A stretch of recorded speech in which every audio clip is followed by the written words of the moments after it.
जय Hind all of you. मेरे YouTube channel राज police शिक्षा में आप सभी का स्वागत है। इस पीपीटी के ज़रिए मैं RAC PC platoon commandant 2 company commandant syllabus जो इनके एग्ज़ाम्स में है वो आएगा, उसके बारे में बताने जा रही हूँ। और तथा राजस्थान पुलिस का भी कंपटीशन एग्ज़ाम्स जो होता है उसके सेक्शन भी इसमें हैं। इस दंड प्रक्रिया संहिता 1973 की सेक्शन 41 से 60 तक यानी 41 से 60 तक धाराएं आपके सिलेबस में दी गई हुई है। व्यक्तियों की गिरफ्तारी के संबंधित ये धारा है कि व्यक्तियों की गिरफ्तारी किस किस आधार पर और कैसे की जाएगी। तो आइए नेक्स्ट पीपीटी में इसके बारे में हम समझते हैं।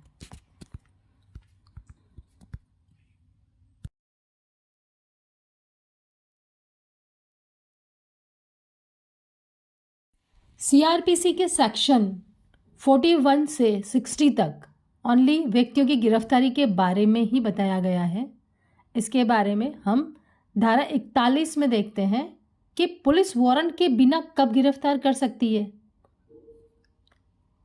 इसके बारे में डिटेल्स है कि कोई पुलिस अधिकारी मजिस्ट्रेट के आदेश के बिना या वारंट के बिना किसी ऐसे व्यक्ति को गिरफ्तार कर सकता है, यानी कि उसे ना मजिस्ट्रेट के आदेश की ज़रूरत है और ना ही वारंट की ज़रूरत है। वह उसे गिरफ्तार उस व्यक्ति को कर सकता है। अब किस व्यक्ति को करेगा? देखिए, किसी पुलिस अधिकारी की उपस्थिति में संज्ञेय अपराध करता है। यदि कोई व्यक्ति किसी पुलिस अधिकारी के उपस्थिति में कोई संज्ञेय अपराध कारित करता है तो वो उसे गिरफ्तार करेगा। दूसरे में, जिसके विरुद्ध कोई परिवाद किया गया है या कोई विश्वसनीय सूचना प्राप्त हुई है या उचित संदेह है कि उसने ऐसी अवधि के कारावास से दंडनीय संज्ञेय अपराध कारित किया है जो 7 वर्ष तक की हो सकती है, चाहे जुर्माने से हो या जुर्माने के बिना। इसका मतलब है कि किसी व्यक्ति के विरुद्ध पुलिस स्टेशन पर एफआईआर लॉज हुई है या उसे विश्वास है कि इसने ये कार्य दंडनीय कार्य संज्ञेय अपराध का किया है, जिसका जो अपराध उसने किया है उस अपराध की सज़ा 7 वर्ष या 7 वर्ष से कम हो सकती है, जुर्माने से या जुर्माने सहित, तो वो उसे गिरफ्तार करेगा। यदि निम्नलिखित शर्तों का समाधान कर दिया जाता है तो ऐसे परिवाद, सूचना या संदेश के आधार पर पुलिस अधिकारी ये विश्वास करने का कारण है कि ऐसे व्यक्ति ने उस अपराध कारित किया है। तो फिर क्या है कि पुलिस अधिकारी का समाधान हो गया है कि ऐसी गिरफ्तारी आवश्यक है।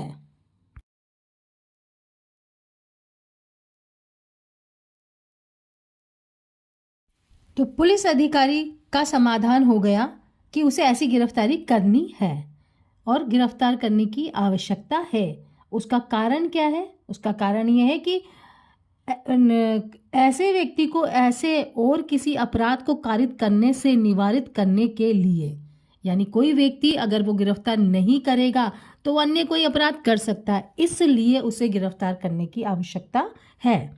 दूसरा है अपराध के समुचित अन्वेषण के लिए।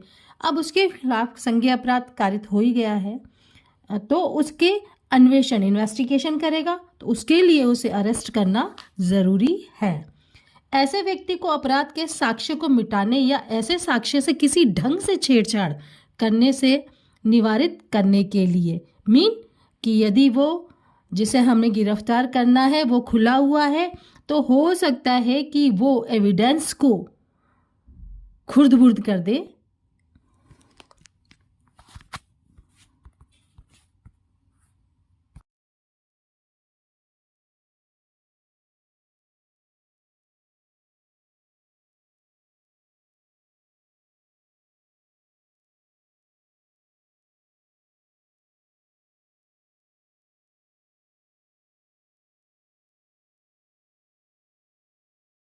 ऐसे व्यक्ति को मामले के तथ्यों से परिचित किसी अन्य को प्रलोभन देने, धमकी देने या आश्वासन देने से निवारित करने के लिए, ताकि ऐसा व्यक्ति ऐसे तथ्यों को न्यायालय या पुलिस अधिकारी को प्रकट न करने के लिए मनाया जा सके। मीन साक्षीगण जो एविडेंस दे रहे हैं उनको डराएगा, धमकाएगा या उसको कोई लालच देगा, इसलिए उसे गिरफ्तार करना आवश्यक है।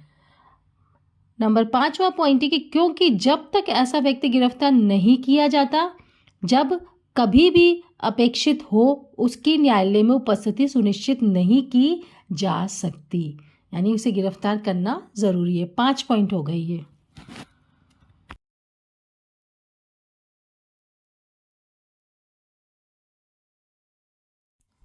सेक्शन 41, धारा 41 का सब क्लोज 1 यानी उपधारा 1 में आपने भी पढ़ा, और अब हम उपधारा 1 का को अभी समझाया हमने कि उसके पुलिस अधीक्षक के समक्ष संज्ञेय अपराध का कारित होना आवश्यक है, और ऐसी सज़ा है कि 7 वर्ष या 7 वर्ष से कम है, उसे विश्वास है, तो इसके लिए उसे गिरफ्तार करना है। और गिरफ्तारी की आवश्यकता क्यों है? क्योंकि वह कई अन्य अपराध नहीं कर सके। दूसरा है अन्वेषण के लिए, इन्वेस्टिगेशन जब चल रही है तो उसको पूरा करने के लिए। और तीसरा पॉइंट ये था कि वो कहीं साक्ष्य को, एविडेंस को नहीं मिटा दे, उसके लिए गिरफ्तार करना है। और चौथा पॉइंट ये था कि एविडेंस जो दे रहा है गवाहों को, उनको डराए धमकाए नहीं, उनको लालच ना दे। और 5वां पॉइंट ये है कि उसे न्यायालय में उपस्थिति के लिए अरेस्ट करना है। ये था 41 के सब क्लोज 1 में। अब क में, 1 के क के अंदर, अब 41 के सब क्लोज 1 के ख के अंदर क्या कहता है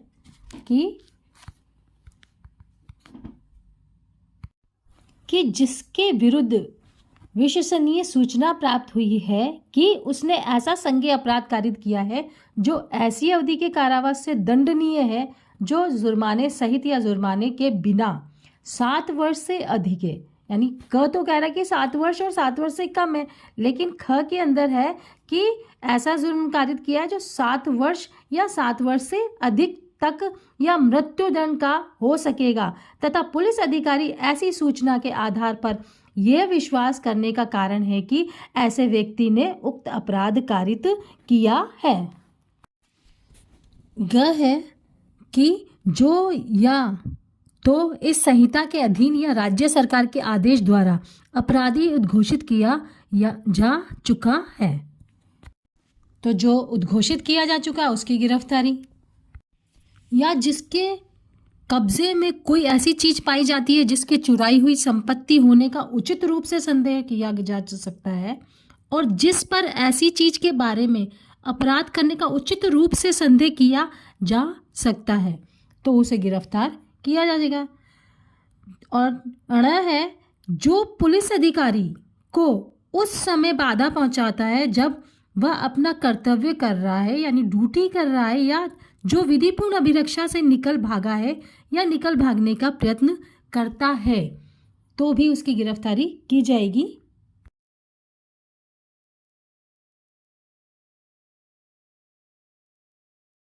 च के अंदर है जिस पर संघ के सशस्त्र बलों में से किसी से अभी त्याजक होने का उचित संदेह है।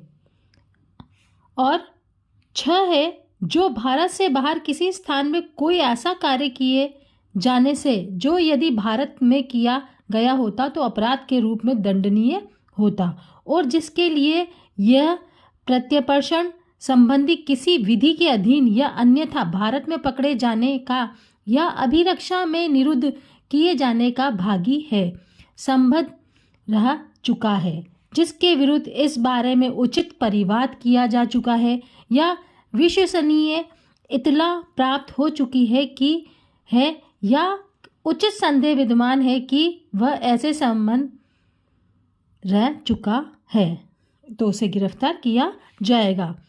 जो है जो छोड़ा गया सिद्ध दोष होते हुए धारा 356 की उपधारा 5 के अधीन बनाए गए किसी नियम का उल्लंघन करता हो तो उसे गिरफ्तार किया जाएगा। और ज है जिसकी गिरफ्तारी के लिए किसी अन्य पुलिस अधिकारी से लिखित या मौखिक अध्यपेक्षा प्राप्त हो चुकी है, परंतु यह तब जबकि अध्यपेक्षा में उस व्यक्ति का जिसे गिरफ्तार किया जाना है और उस अपराध का या अन्य कारण का जिसके लिए गिरफ्तारी की जानी है विनिर्देश है और उससे यह दर्शित होता है कि अध्यपेक्षा जारी करने वाले अधिकारी द्वारा वारंट के बिना यह व्यक्ति विधिपूर्ण गिरफ्तार किया जा सकता था। 41 का सब क्लोज 2 कह रहा है कि धारा 42 के उपबंधों के अध्ययन कोई व्यक्ति जो किसी असंज्ञेय अपराध से संबंधित है, किससे? असंज्ञेय अपराध से, या जिसके विरुद्ध परिवाद किया गया है या विश्वसनीय सूचना प्राप्त हुई है या इस प्रकार उसके संबंधित होने का युक्त संदेश विद्यमान है, मजिस्ट्रेट के वारंट या आदेश के सिवाय गिरफ्तार नहीं किया जा सकता।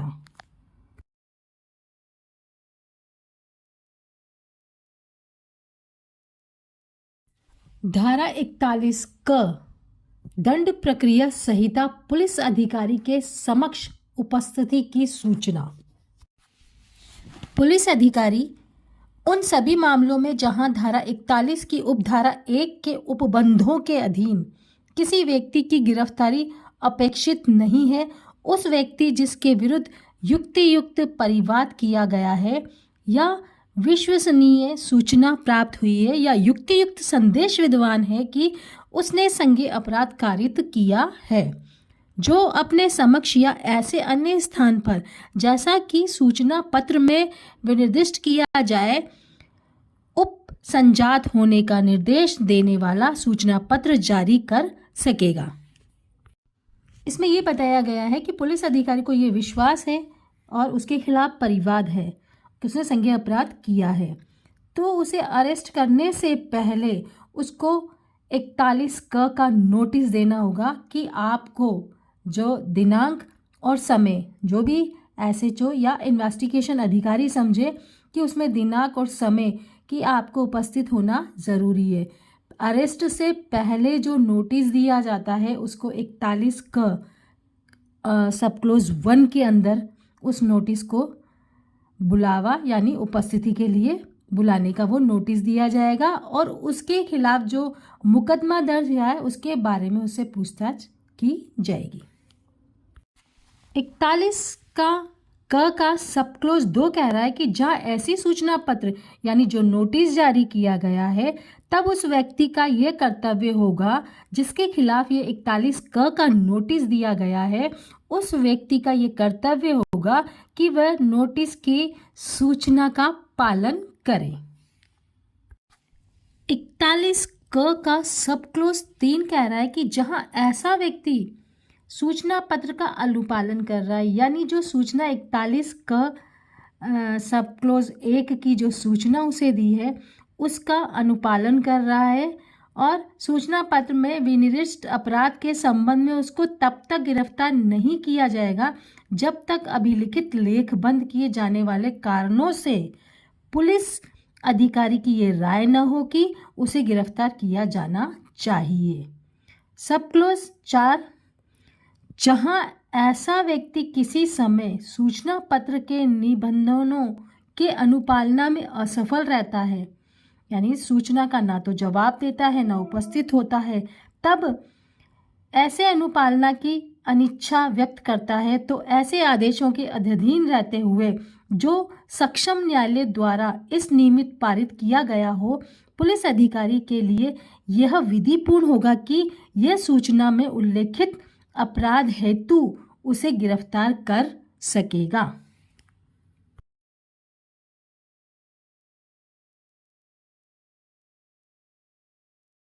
धारा 41 ख दंड प्रक्रिया संहिता क्या कहती है? गिरफ्तारी की प्रक्रिया तथा गिरफ्तार करने वाले अधिकारी का कर्तव्य। मीन गिरफ्तारी की प्रक्रिया कैसे होगी और जो अरेस्ट कर रहा है वो ऑफिसर, उसका कर्तव्य क्या होगा। गिरफ्तार करते समय प्रत्येक पुलिस अधिकारी को अपने नाम की सही दिखने योग्य व स्पष्ट पहचान रखेगा, जो उसकी सहज पहचान को सुविधाजनक कर सके, यानी नेम प्लेट ऐसी लगाए जो कि स्पष्ट उसका नाम उसमें दिखाई दे। ख बोल रहा है फर्द गिरफ्तारी तैयार करेगा, यानी फर्द बनाएगा। नंबर 1 है फर्द में क्या क्या होना चाहिए। कम से कम ऐसे गवाह द्वारा प्रमाणित किया जाएगा जो गिरफ्तार व्यक्ति के परिवार का सदस्य हो जहां गिरफ्तारी की गई हो। मीन जब उसे अरेस्ट कर रहे हैं तो उसे कम से कम एक गवाह उसमें उसके परिवार का सदस्य होगा। सेकंड कह रहा है कि गिरफ्तार व्यक्ति द्वारा प्रति हस्ताक्षरित किया जाएगा। जिसे अरेस्ट किया गया है, जो उसने फर्द बनाई है, तो उस पर उसके सिग्नेचर जिसे अरेस्ट किया उसके होंगे। ग है गिरफ्तार व्यक्ति को यह सूचना प्रदान करेगा जब तक कि फर्द उसके परिवार के सदस्य द्वारा प्रमाणित नहीं की जाए कि उसके पास उसके द्वारा बनाए गए रिश्तेदार या मित्र को अपनी गिरफ्तारी की सूचना देने का अधिकार है, और गिरफ्तार व्यक्ति के पास ये अधिकार होगा कि वह अपने रिश्तेदार मित्र को अपनी सूचना दे सके।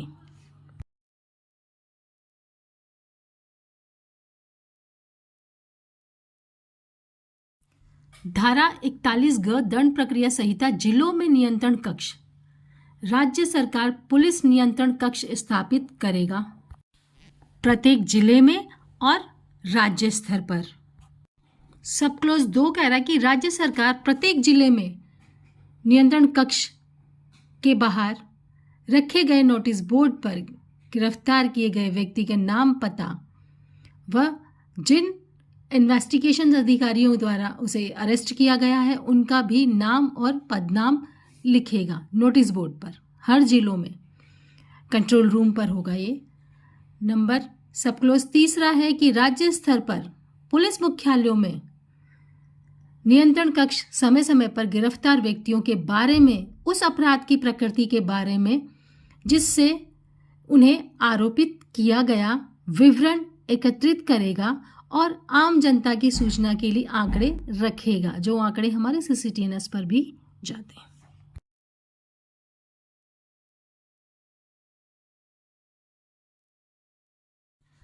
धारा 41 घ दंड प्रक्रिया संहिता।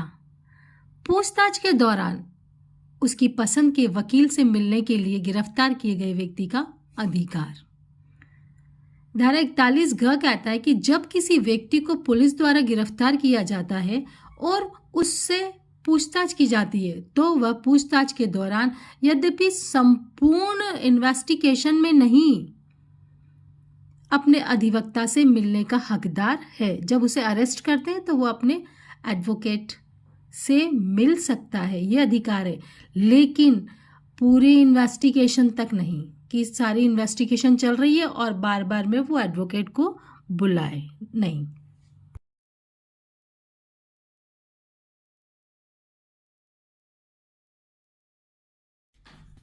धारा 42 दंड प्रक्रिया संहिता सेक्शन 42 CRPC नाम और निवास से इनकार करने पर गिरफ्तारी, यानी नाम और निवास वो सही ढंग से नहीं बता रहा तो उसे हम गिरफ्तार कर सकते हैं। जब कोई व्यक्ति जिसने पुलिस अधिकारी की उपस्थिति में असंज्ञेय अपराध किया है या जिस पर पुलिस अधिकारी की उपस्थिति में असंज्ञेय अपराध करने का अभियोग लगाया गया है, उस अधिकारी की मांग पर उससे वह नाम पता पूछता है तो वो नाम पता बताने से इनकार करता है या ऐसा नाम पता बताता है जिसके बारे में उस अधिकारी को ये विश्वास करने का कारण है कि वह मिथ्या है यानी झूठा है, तब वह ऐसे अधिकारी द्वारा इसलिए गिरफ्तार किया जा सकता है कि उसका नाम और निवास अभिनिश्चित किया जा सके।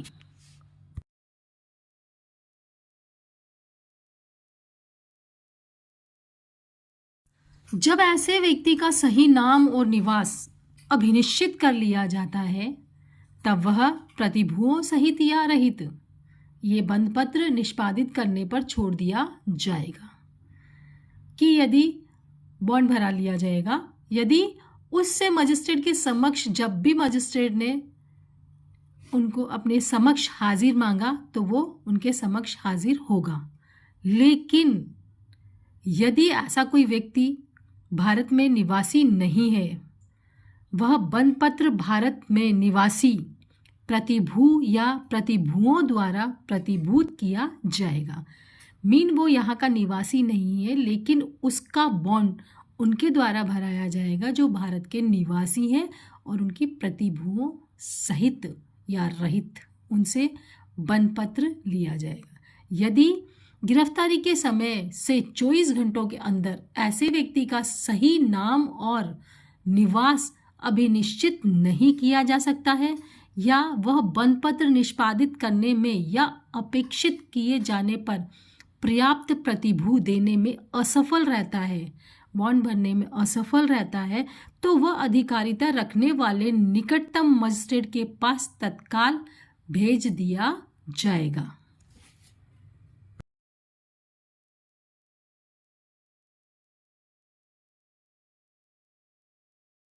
धारा 43 दंड प्रक्रिया संहिता सेक्शन 43 सीआरपीसी प्राइवेट व्यक्ति द्वारा गिरफ्तारी और ऐसी गिरफ्तारी पर प्रक्रिया, यानी प्राइवेट व्यक्ति भी गिरफ्तार करवा सकते हैं।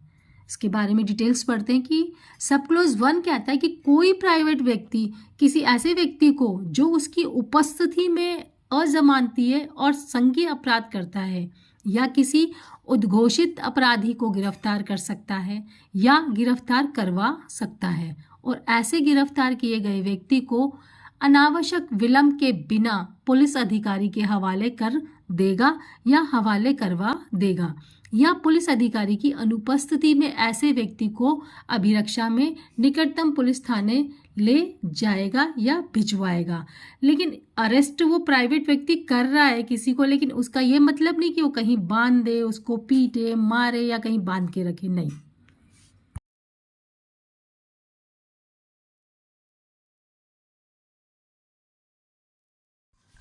यदि वह विश्वास करने का कारण है कि ऐसा व्यक्ति धारा 41 के उपबंधों के अंतर्गत आता है तो पुलिस अधिकारी उसे फिर गिरफ्तार करेगा।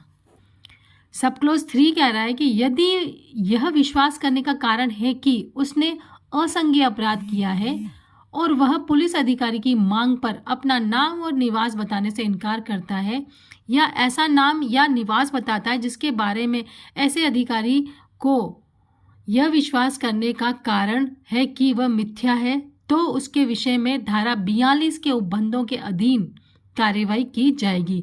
किंतु यदि यह विश्वास करने का कोई कारण नहीं है कि उसने कोई अपराध किया है तो वह तुरंत छोड़ दिया जाएगा।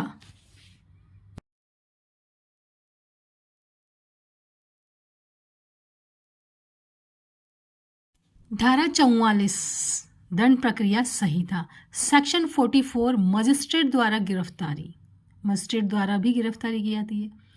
सब क्लोज 1 कह रहा है कि जब कार्यपालक या न्यायिक मजिस्ट्रेट की उपस्थिति में उसकी स्थानीय अधिकारिता के अंदर कोई अपराध किया जाता है तब वह अपराधी को स्वयं गिरफ्तार कर सकता है या गिरफ्तार करने के लिए किसी व्यक्ति को आदेश दे सकता है और तब जमानत के बारे में इसमें अंतर्विष्ट उपबंधों के अधीन रहते हुए अपराधी को अभिरक्षा के लिए सुपुर्द कर सकता है।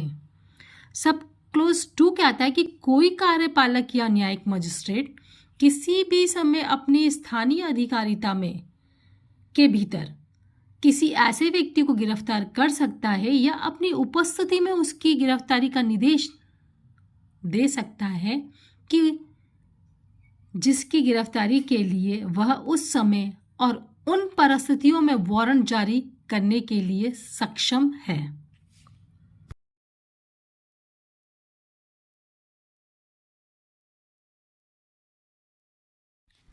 धारा 45 सीआरपीसी सेक्शन 45 सीआरपीसी सशस्त्र बलों के सदस्यों का गिरफ्तारी से संरक्षण मीन सब क्लोज 1 कह रहा है कि धारा 41 से धारा 44 तक की धाराओं में दोनों सहित किसी बात के होते हुए भी संघ के सशस्त्र बलों को कोई भी सदस्य अपने पदीय कर्तव्यों का निर्वहन करने में अपने द्वारा की गई या की जाने के लिए तात्पर्य किसी बात के लिए तब तक गिरफ्तार नहीं किया जाएगा जब तक केंद्रीय सरकार की सहमति नहीं ली हो। ठीक है, कि धारा 41 से लेकर और धारा 44 तक अरेस्ट है, यानी 41 के क ख ग में, और उसके बाद में 42 में नाम पता नहीं बता रहा, 43 में प्राइवेट व्यक्ति द्वारा और 44 में मजिस्ट्रेट द्वारा, लेकिन वह संघ का सदस्य नहीं होगा। उसके लिए, उसकी गिरफ्तारी के लिए केंद्रीय सरकार से सहमति लेना अनिवार्य होगा।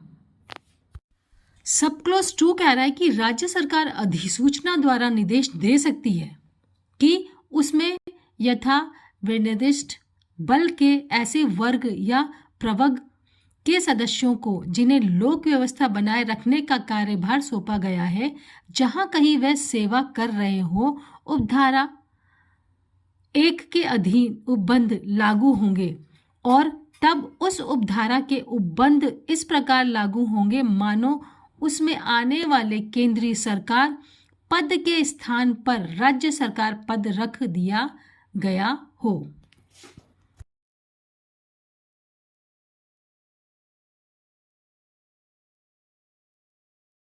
Thank you all of you PPT को देखने के लिए और समझने के लिए। इस पीपीटी के अंदर यही दे रखा है कि अरेस्ट कौन कौन करवा सकता है। 42 में है नाम पता नहीं बताने पर उसे अरेस्ट कर सकती है पुलिस।